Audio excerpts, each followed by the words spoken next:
Hello everyone, আসসালামু আলাইকুম। কী অবস্থা, সবাই কেমন আছেন? আশা করি সবাই ভালো আছেন। আমিও আল্লাহর রহমতে অনেক ভালো আছি। তো আবারও চলে আসলাম আজকে তিনটা রেসিপি নিয়েও। তো এইগুলো আমি কিভাবে আর কী রান্না করেছি সেটা সবই আপনাদের সাথে শেয়ার করব। তো আজকে হবে পাঙ্গাস মাছ আর ডিমের ভুনা, সাথে থাকছে করলা ভাজি আর হচ্ছে ছোটো মাছ দিয়ে করলার চচ্চড়ি। তো আজকে আমি করলা মানে উস্তা রান্না করব। আর এই উস্তা বা করলা একদমই খেতে দিতে হবে না, কিন্তু তাও আবার পেঁয়াজ ছাড়া। তো চলুন, প্রথমে আমি এই যে ডিম আর মাছ দুইটারে সুন্দর করে হলুদ লবণ মেখে নিচ্ছি। যে বলতে পারেন আপু আজকে এত কম কেন, আসলে আজকে মানুষজন খুবই কম। যেহেতু আজকে মাকে নিয়ে ঢাকায় যাব, তো দুপুরে পরে তো একবারেই সকালে রান্না বাড়া সেরে ফেলছি, যে খেয়ে দিয়ে একবারে দুপুরে বাড়ি বের হয়ে যাব ঢাকার উদ্দেশ্যে। এই জন্য তো এই তো ডিম আর মাছগুলো সুন্দর করে দিয়ে লাল লাল করে ভেজে তুলে নিব। আর ডিম পাঙ্গাস ভুনা করলে কিন্তু খেতে মাশাআল্লাহ ভালোই লাগে। প্রথমে ভাবছিলাম কেমন জানি হবে, তা দেখলাম যে না, মাশাআল্লাহ ভালোই লেগেছে। এই তো ভাজা শেষ করে এই যে তুলে নিয়েছি। এখন যে তেল ছিল এর ভিতরে আমি পেঁয়াজ রসুন বাটা এবং হচ্ছে তোমার জিরা বাটা দিয়ে সুন্দর করে এই মশলাটাকে কষিয়ে নেব। এখানে কিন্তু এক্সট্রা কোনো আমি দিব না, পেঁয়াজ দিব না, পেঁয়াজ কুচি বা মরিচ কুচি। আর দিয়ে দেবো সাথে হলুদ আর লবণ আর হচ্ছে মরিচের লঙ্কা। তো এগুলো দিয়ে সুন্দর করে আমি মশলাটাকে কষিয়ে নিব। এই তো সব কিছু সুন্দর করে দিয়েছি, এখন সুন্দর করে কষিয়ে নিব। সাথে একটা দিয়ে দিব তেজপাতাটা আমি দিচ্ছি সুন্দর একটা ফ্লেভারের জন্য। তো আপনারা চাইলে কিন্তু এটা বাদ দিতে পারেন, যদি ধনের পাতা থাকে তবে ধনের পাতা দিতে পারেন, কোনো সমস্যা নাই। এই তো মশলাটা খুব সুন্দর করে আমি করেছি, কষিয়ে নিয়েছি। এখন এর ভিতরে মাছ আর ডিমটা দিয়ে খুব ভালো করে কষিয়ে নিব। একটু কষিয়ে তারপরে আমি এর ভিতরে দিয়ে দেবো পরিমাণ মতো পানিটা দিয়ে আমি সুন্দর করে করে নিব, ভুনা করে নিব। আর যেহেতু একটু তাড়া ছিল, তাই আজকে খুব তাড়াতাড়ি করে রান্না করতেছি। আর যেহেতু বাবার বাড়ি আসছি, আর আমার এই কোটি টাকার কড়াইটা বের করব না সেটা তো হতেই পারে না।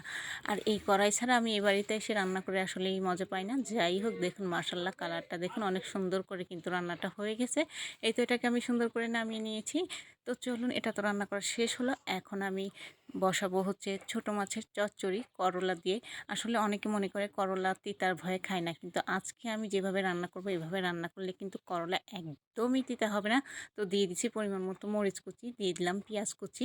কিন্তু করলার সময়, করলা ভাজির সময় কিন্তু আমি পেঁয়াজ ব্যবহার করব না, পেঁয়াজ ছাড়াই করলা ভাজি করব, একদমই তিতা লাগবে না খেতে। তো এগুলো দিয়ে হলুদ লবণ দিয়ে দিলাম, মরিচের গুঁড়ি ব্যবহার করব না, যেহেতু আমি ছোটো মাছের চচ্চড়িতে মরিচের গুঁড়িটা পছন্দ করি না। তাই আপনারা চাইলে কিন্তু দিতে পারেন। একটু সামান্য একটু জিরা আর রসুন বাটা ব্যবহার করেছি। এটাকে খুব ভালো করে কষলে এর ভিতরে পরিমাণ মতো তেল দিয়ে তারপরে আমি ছোটো মাছগুলো দিয়ে সুন্দর করে নেড়ে চেড়ে মানে হাত দিয়ে মেখে নিব। আর হাত দিয়ে মাখিয়ে রান্না করলে কিন্তু খেতে বেশ ভালো লাগে। যতই মানে আপনি খুন্তি দিয়ে সুন্দর করে মাখাইতে চান না কেন, দেখবেন যে এটা যদি আপনি হাত দিয়ে সুন্দর করে মাখিয়ে নেন তাহলে দেখবেন কিন্তু খেতে মাশাআল্লাহ অনেক টেস্ট হয়। এই জন্য আমি সবসময়ের জন্যই কিন্তু হাত দিয়ে মেখে নিই। তো এই তো ছোটো মাছগুলো দিয়ে দিলাম। এখন দিয়ে দেবো এর ভিতরে হচ্ছে করলা। আসলে আমি করলা বলতেছি, এগুলো কিন্তু দেশি উস্তা, ছোট ছোট। এই উস্তাগুলো সুন্দর করে আমি কিন্তু আগে লবণ দিয়ে কষলিয়ে ভালোভাবে ধুয়ে তারপর আবার লবণ পানির ভিতরে ভিজিয়ে রেখেছিলাম। ভিজিয়ে রেখে এখন এই যে আমি এর ভিতরে দিয়ে দিচ্ছি। এভাবে করলা বা উস্তে রান্না করলে কিন্তু একদমই তিতা হয় না, আর কালারটা কিন্তু মাশাআল্লাহ সবুজ থাকে।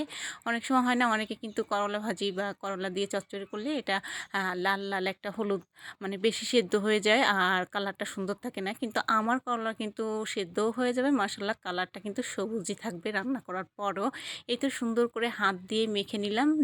হাত দিয়ে মেখে এখন এতে পরিমাণ মতো পানি দিয়ে দেবো। পরিমাণ মতো পানি দিয়ে ঢাকনা দিয়ে ঢেকে সুন্দর করে রান্না করে নেব। তবে হ্যাঁ, আমি কিন্তু ঢাকনা দিয়ে পুরোটা টাইম ধরেই রান্না করব না, 1-2 মিনিটের মতন আমি ঢাকনা দিয়ে ঢেকে দিব। এরপরে আমি ঢাকনাটা সরিয়ে তারপরে আমি রান্না করে নিব এই চচ্চড়িটা। আর এই চচ্চড়িটা কিন্তু এভাবে খেতে মাশাআল্লাহ অনেক টেস্ট হয়।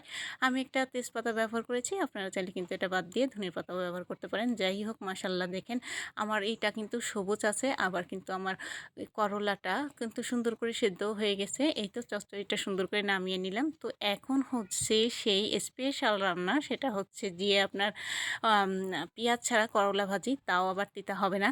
এই তো আমি এখানে রসুন আর কাঁচামরিচ দিয়েছি, আমি কিন্তু এখানে কোনো পেঁয়াজই ব্যবহার করতেছি না। এটাকে তেল দিয়ে সুন্দর করে একটু লাল লাল করে ভেজে নিব, তাতে সুন্দর একটা ফ্লেভার আসবে আর খেতে মাশাআল্লাহ অনেক টেস্ট হবে। আর তিতা তো একদমই লাগবে না করলাগুলো। বিশ্বাস না হলে একদিন এভাবে আমার মতো রেসিপি করে খেয়ে দেখেন। আমি কিন্তু করলাগুলো মানে উস্তেকে আর করলা যে যাই বলেন না কেন, ওইগুলো সুন্দর করে কুচি কুচি করে লবণ দিয়ে কষলে রেখে দিই। তারপরে আমি পানি দিয়ে সুন্দর করে ধুয়ে নিই, যার জন্য আমার করলা বা উস্তে ভাজি কিন্তু একদমই তিতা হয় না। এই যে আমি সুন্দর করে ধুয়ে নিয়েছিলাম লবণ দিয়ে মেখে রেখে, এখন এগুলো আমি দিয়ে দিচ্ছি কড়াইতে দিয়ে খুব সুন্দর করে এটাকে নেড়ে চেড়ে ভাজা ভাজা করে নিব। তবে এটা কিন্তু আমি একদমই ঢাকবো না, এটা জাস্ট আমি এই কড়াইতে দিয়ে সুন্দর করে ভাজা ভাজা করে নেব। হলুদ লবণ দিয়ে দিলাম, দিয়ে সুন্দর করে এই যে নাড়াচাড়া করে ভেজে নিব। তবে হ্যাঁ, এখানে তেলের পরিমাণটা একটু বাড়িয়ে দিন। তবে যারা তেল কম খেতে চান তারা কিন্তু কম তেল দিয়েও এটা এভাবে রান্না করে খেয়ে দেখবেন, মাশাল্লাহ ভালো লাগে আর সুন্দর ভাজা ভাজা হয়ে যায় কিন্তু। এই তো আমি কেন এটাকে কোটি টাকার কড়াই বলি জানেন? এই কড়াইটায় আমার কিছুই লাগে না মাছ ভাজতে গেলে, তারপরে করলা যাই ভাজি না কেন খুব সুন্দর করে ভাজা ভাজা হয়ে যায়। এজন্য আমি এই কড়াইটা ফেলাইতে চাই না। আর এই কড়াইটার সাথে অনেক সম্পর্ক আছে, এই জন্য আসলে ফেলাই না। এই তো সুন্দর করে কিন্তু আমার করলা ভাজি হয়ে গেছে। দেখেন মাশাল্লাহ আমার করলা কিন্তু ইও আছে, সবুজও আছে, অথচ সেদ্ধ হয়ে গেছে। তো এই তো আজকে দুপুরের আইটেমে এই তো এইগুলো ছিল। তো আজকের রেসিপিটা কেমন হলো অবশ্যই সবাই কমেন্ট করে জানাবেন। আর যদি ভালো লেগে থাকে অবশ্যই একটা লাইক এবং কমেন্ট এবং শেয়ার করবেন।